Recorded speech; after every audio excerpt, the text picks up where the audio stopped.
A continuación, Empresa y Comunicación.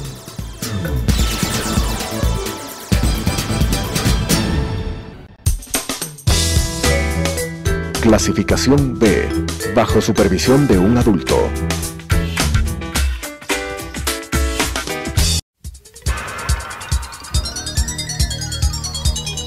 Las opiniones vertidas en este espacio por la producción y dirección del programa son de exclusiva responsabilidad de sus autores y de quienes intervienen en ellos.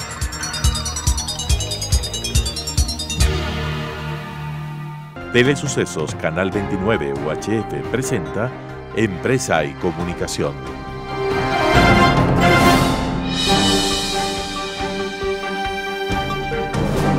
Un segmento de interés para la sociedad que trata temas empresariales, con la conducción de Roberto Manciati. Empresa y Comunicación. Amigos, hoy estar con ustedes en Empresa y Comunicación, un segmento que nos permite conocer de varios aspectos, de empresa, de comunicación, de política, de varios medios de comunicación, etcétera. Situaciones que al Ecuador entero le interesan conocer, discutir y debatir. En esta ocasión nos acompaña el ingeniero Washington Delgado, quien es presidente de la Asociación Ecuatoriana de Radiodifusión Núcleo del Guayas, con quien nos une una gran amistad desde hace muchísimos años, justamente por la parte gremial, por la defensa de los medios de comunicación, la defensa radial y todos los aportes que se han dado en la Ley Orgánica de Comunicación y varios factores más que vamos a ir comentando, mi querido Guacho. Qué gusto que nos acompañes. Muchas gracias, Roberto. Realmente para mí una gran satisfacción estar aquí contigo y compartir con tu audiencia precisamente todos estos grandes temas que siempre intentamos plantearlos para beneficiar justamente a la sociedad. Ahora en este tiempo que se respiran aires de relativas libertades, pero que debemos profundizarlos, compartirlo con la ciudadanía para que todos juntos podamos realmente hacer de este país el que todos merecemos. Washington Delgado, empresario, ha participado en varios procesos de empresas nacionales, internacionales, concesionario de una frecuencia, director, gerente general de Radio Forever en la ciudad de Guayaquil, y además de eso escritor, investigador, consultor en aspectos políticos, sociales, económicos. Tienes una obra, mi querido Guacho, El egoísmo político. Justamente la obra que la tienes en tus manos, que es la última obra que se publicó por parte de Washington Delgado. Y ahí hablas tú sobre la crítica al caudillo generador del atraso y la pobreza. ¿A qué se refiere esta magnífica obra? Muchas gracias, Roberto. Sí, precisamente quisiera compartir con la ciudadanía algunas teorías que aquí planteo, pero básicamente con los fundamentos de un estudio profundo que he hecho a lo largo de mi vida, tanto en lo personal como en lo profesional. Consiste en que justamente estos países latinoamericanos, porque aquí no solo trabajo en el tema ecuatoriano, sino en general toda Latinoamérica, cuando se establece y uno quiere responder a esa gran pregunta, ¿por qué hay algunos países que son ricos y otros países que son pobres? Más aún cuando alguien ha dicho el tema es un asunto de ubicación geográfica. En fin, siempre se ha buscado la raza, se ha buscado una serie de explicaciones, cuando la práctica nada más es que los humanos no sabemos administrar adecuadamente todas las riquezas humanas, las riquezas tecnológicas, naturales que tienen los países. ¿Y producto de qué? De que no sabemos nosotros reconocer de tiempo en tiempo, por ejemplo en Latinoamérica, esa aparición de caudillos que dicen que van a resolver los problemas y nada más están llevando un dogma del yo. Yeah. Es decir, el yo de ellos se convierte en un dogma político y de alguna manera convencen, tienen carisma y la ciudadanía vota por ellos porque mañana van a solucionar los problemas. Y cuando uno analiza, y desde un puesto de periodista, Roberto, sabemos muchas veces que cuando analizas un plan de trabajo, un plan de gobierno, muchos de estos planes son en base a utopías, a mentiras, a demagogia, a engaño, y a los pocos meses nos damos cuenta que no los pueden cumplir sencillamente. Y los políticos que engañan, no es que la política es mala, ¿verdad? Sino que los políticos mal utilizan la política y se convierte en una politiquería. Y esa es la historia que yo he analizado desde la época de los griegos, he analizado sobre todo el siglo XX con lo que pasó, ¿verdad? Con Hitler, Mussolini, Stalin, lo que hoy en el siglo XXI estamos viviendo, tú ves en y en el Nicaragua. caso ecuatoriano tal vez la última década, no sé. Total. Es decir, ha habido personas que han leído el libro y me dice, oye, pero es que mientras yo leo el libro estoy leyendo aquí sobre la última administración del país y algunos me dan con nombre y apellido, Rafael Correa. Yo no hablo de Rafael Correa, nomás lo menciono en la parte cuando hablo sobre el tema de lo que sucedía justamente en Latinoamérica con estos caudillos del socialismo del siglo XXI que dijeron que iban a solucionar el problema. Pero no lo solucionaron, más bien ahondaron. El pobre se convirtió en más pobre.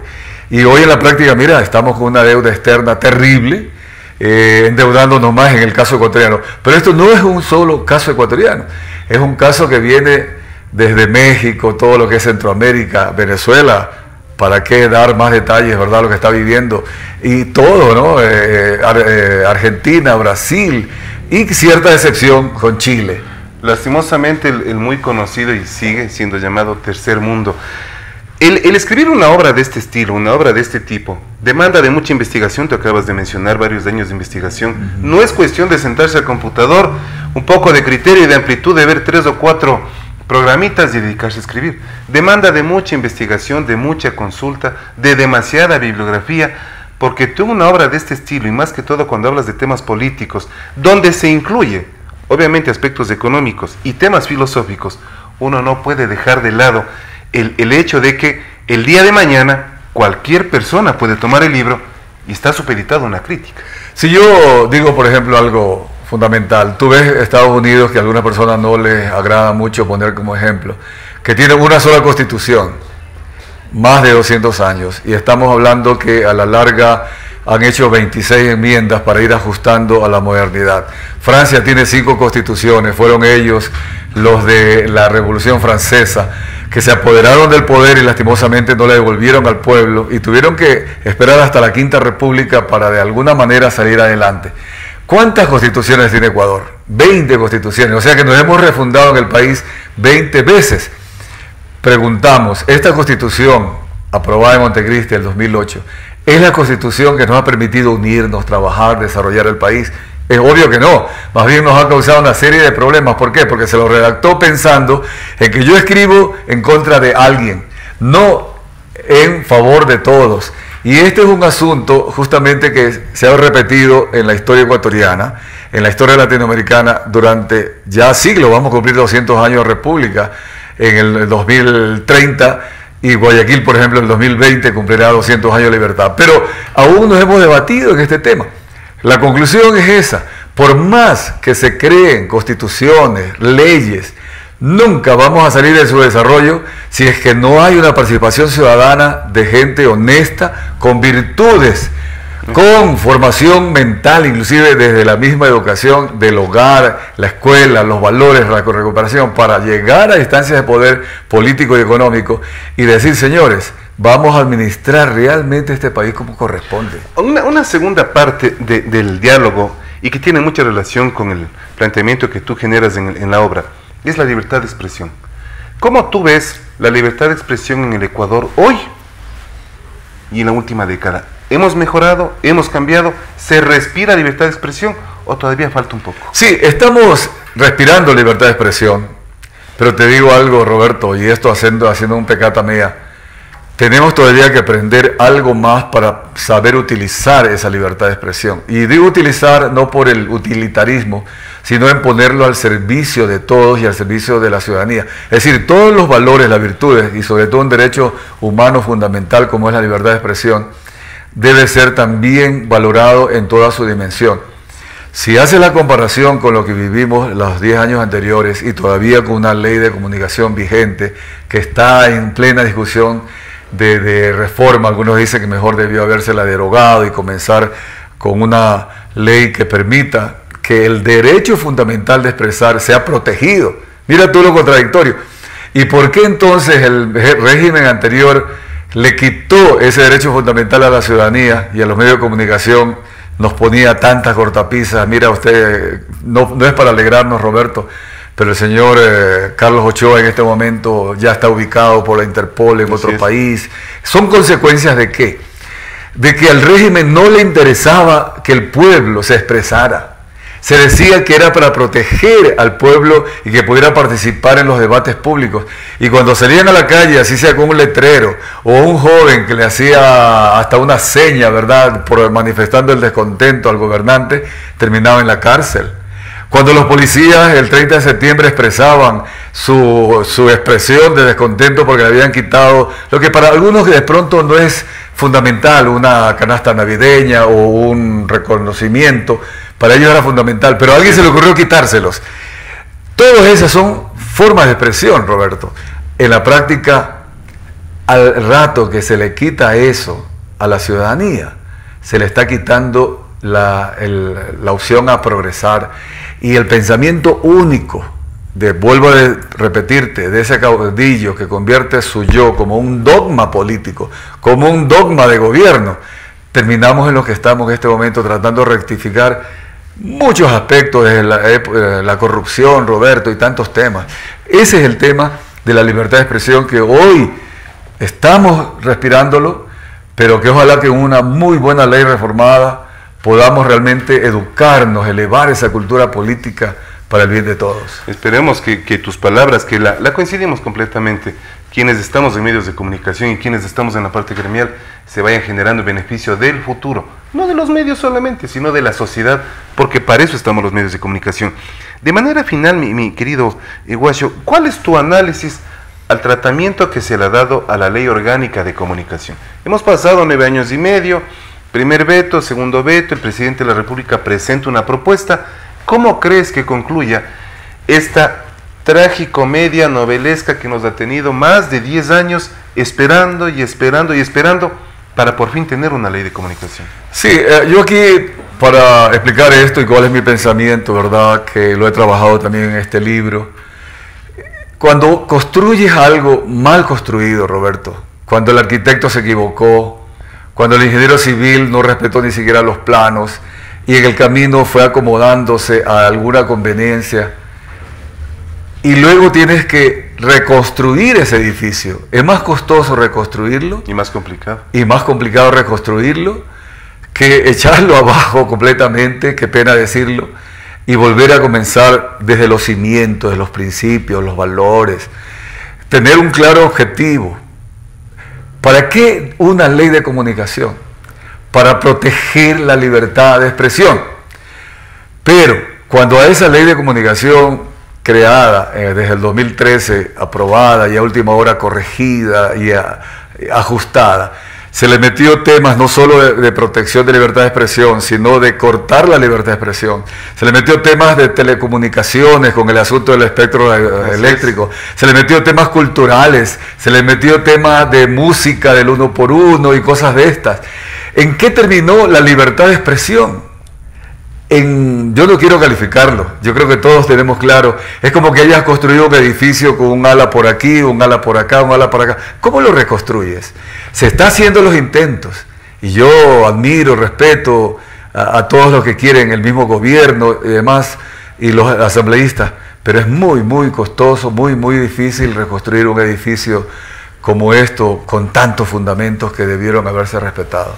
Y que ha generado sanciones, y ha generado preocupaciones, y ha generado obviamente un proceso posterior que es el famoso informe de Contraloría, y ha generado un concurso de frecuencias, y ha generado varias transitorias que a quienes hacemos comunicación por medios y por periodismo, realmente nos tiene totalmente preocupados. La misma Constitución, ¿verdad?, de la que nace esta ley de comunicación, Roberto, haz de cuenta que un ecuatoriano joven tiene que caminar en un laberinto y no sabe por dónde ir y dónde está la salida. No podemos pretender que en este rato los jóvenes, por ejemplo, estén respetando la ley o las leyes o que hayan leído la Constitución. La Constitución es realmente controversial, tiene vacíos, tiene ambigüedades. Todo esto, yo no sé, algunas personas dicen, ya deberíamos tener la Constitución 21. Es tan terrible, Roberto, lo que tenemos en esa materia, en donde te vuelvo a repetir que no es problema, ¿verdad?, de la ley, la Constitución, sino de quienes hacen la política sin base, sin valores. Y es este el tema que hay que combatirlo. En este libro yo propongo, ojalá que los podamos identificar pronto, para que cuando vayamos a las elecciones, Roberto, sepamos bien a quién elegir, y ojalá que todo lo que ha pasado nos sirva de experiencia para elevar la cultura política, elevar la participación ciudadana, pero bien entendido.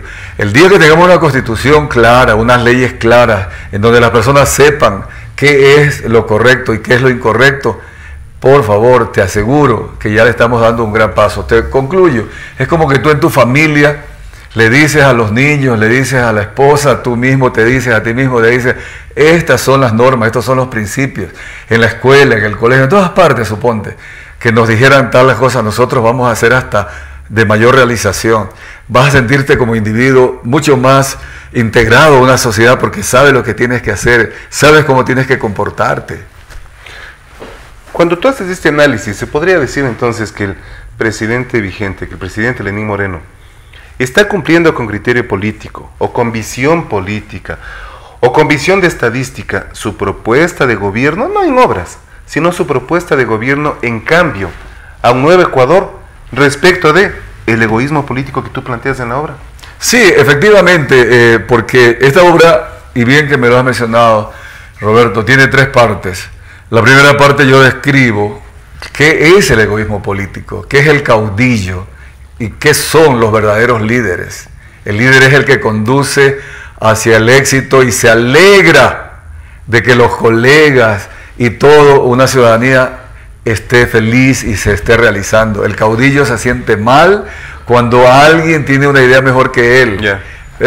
El caudillo se siente triste si es que un rival político propone algo que es superior a lo que él ha pensado. Bajos instintos. Bajo instinto en la práctica. En segundo lugar, en la segunda parte del libro hablo sobre los estragos, cuando el individuo se va frustrando y dice yo aquí en este país no puedo, mejor me voy a otro país en donde sí pueda progresar.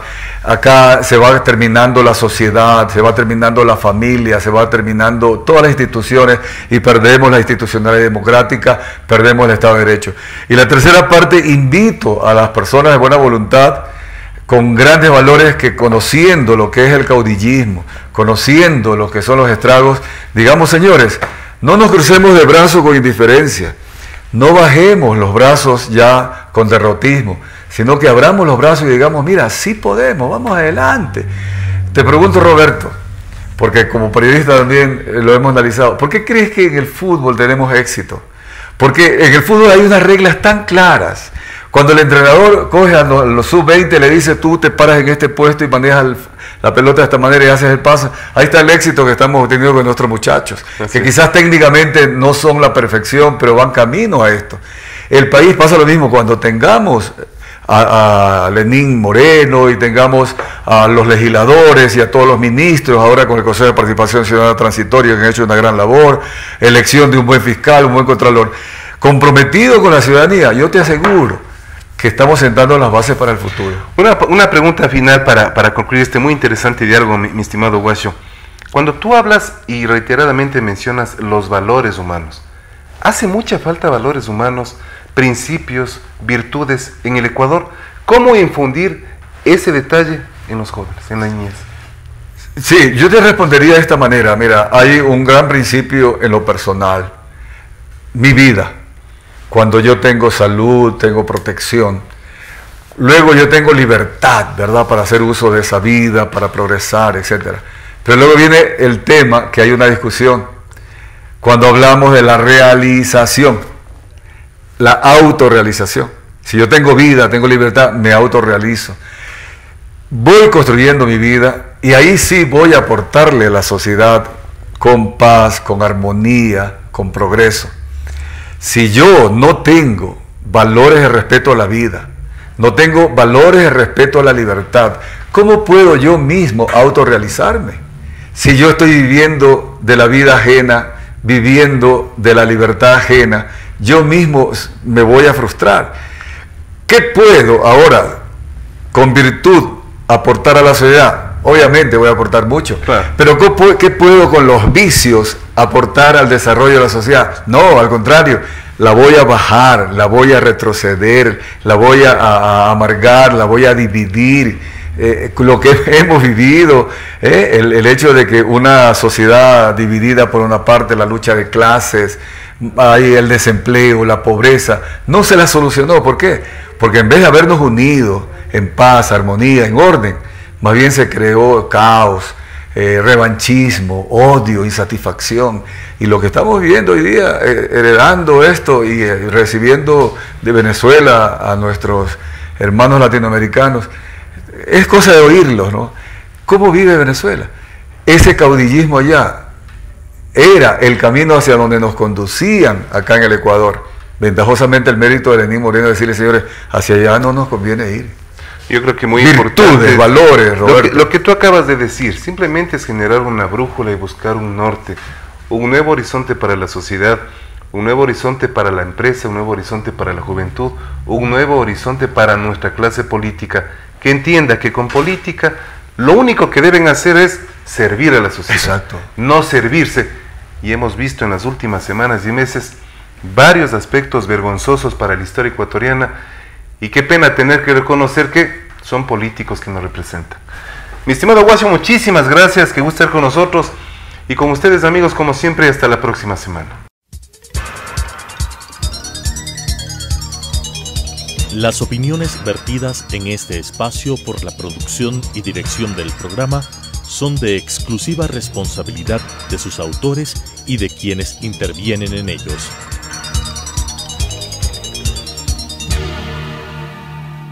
Telesucesos Canal 29 UHF presentó Empresa y Comunicación.